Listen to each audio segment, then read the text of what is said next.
थांब ना पुढे नका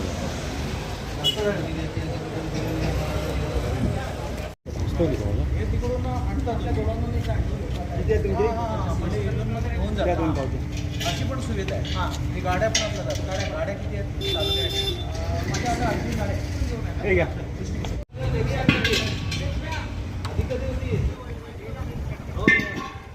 म्हणजे आता 85,000 ग्राहक रत्नागिरीत हो आमच्या एजन्सी. सकाळपासूनच पाहणी करतात काय एकंदरीत स्थिती आहे गॅस सिलेंडरच्या पुरवठ्याची. आपल्या रत्नागिरी तालुक्यामध्ये 5 एजन्सी आहेत.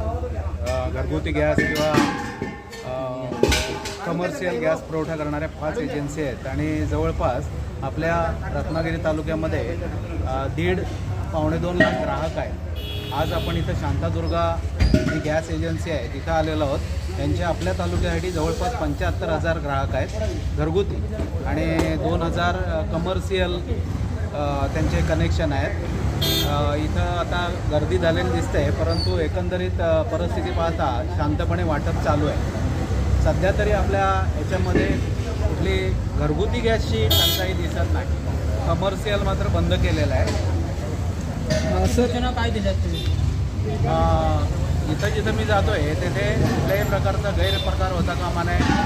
शासनाचं धोरण त्यांना समजावून सांगतो आहे की कुठल्याही प्रकारची जर तक्रार आमच्याकडे प्राप्त झाली तर ह्या बाबतीत कठोर कारवाई करण्याचे आम्हाला आदेश प्राप्त झालेले आहेत. त्याची कारवाई आमच्याकडून केली जाईल. आता घरेलू गॅस पुरेसा आहे संपूर्ण तालुक्याला? आपल्या तालुक्यामध्ये कालपासून आमचे व्हिजिट चालू आहेत. सगळ्या एजन्सींना आम्ही भेट देत आहोत तर घरगुती गॅस पुरवठा आहे, व्यवस्थित आहे. तर अत्यावश्यक सेवांमध्ये पूर्ण देण्यासाठी काही प्रशासनाने काही निर्णय घेतलेत का किंवा काही? हां, अत्यावश्यक सेवेमध्ये त्यांना जो स्टॉक आहे ना तो बफर स्टॉक म्हणून ठेवलाच जातो. तो त्यांना सूचना तशा आम्ही दिलेल्या आहेत. तशा प्रकारे त्यांना कारवाई करण्याचे आदेशसुद्धा दिलेले आहेत. व्यावसायिकांना जो गॅस सिलेंडर पुरवठा जो करण्यात येणार आहे तो पूर्णतः सध्या थांबवण्यात आलेला आहे. त्यामुळे मोठा परिणाम होऊ शकतो विशेषतः हॉटेल व्यवसायावर. नक्की परिणाम होऊ शकतोय त्याच्याबद्दल वादच नाही. परंतु हा संपूर्ण केंद्र सरकारचा निर्णय आहे त्याच्यामुळं पण ते परिणाम होतच चाललेला आहे. ठीक आहे काय